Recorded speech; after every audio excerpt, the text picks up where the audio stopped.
And one of Indonesia's leading pilots says some passengers could have survived the initial crash and that the plane may have even hit the water intact.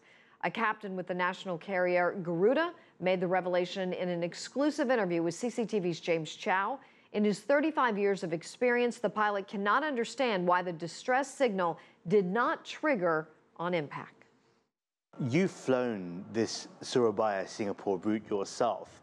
Is this a very difficult route for a pilot to navigate? Indonesia is exactly on the equator. So this month is a season of rainy season. So there should be a lot of cloud building within the Indonesian area. There is, that day, there is a lot of crowd within the Java Sea. As you know, the pilot requests deviate to the left. The pilot in this particular case had very rich experience. He's also a former military pilot. Are pilots from the military necessarily skilled to pilot passenger jets? Yes, the pilot is experienced, but I cannot say right now because they didn't find the black box. There's another big question mark that hasn't been spoken of a lot yet, and that's the ELT, the Emergency Locator Transmission. This, in a sense, is a distress beacon, and it never triggered, and it usually triggers on impact. What happened here? Yeah, that's the question. That's a big question for me, for myself also, because normally all aircraft accidents, everything around the world, there should be a signal from ELT.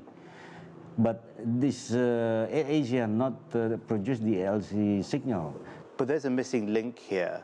If there's no ELT, which always triggers on impact, then how could there be a crash and then you have a plane whose parts are now in the water? Equipment should be worked by impact. If there's no impact, so there is no crash. But actually they found the body. Do you think that after that plane made impact with the water, do you think that there could have been survivors still in those first hours? ELT is not working, so there is no impact. There should be passengers survive that day. One of the suggestions is that the airspace from Surabaya to Singapore is very overcrowded. Is it crowded or overcrowded? Crowded. But if you said that overcrowded, no, because there is rules, the distance and the level should be arranged by the ATC. So just crowded.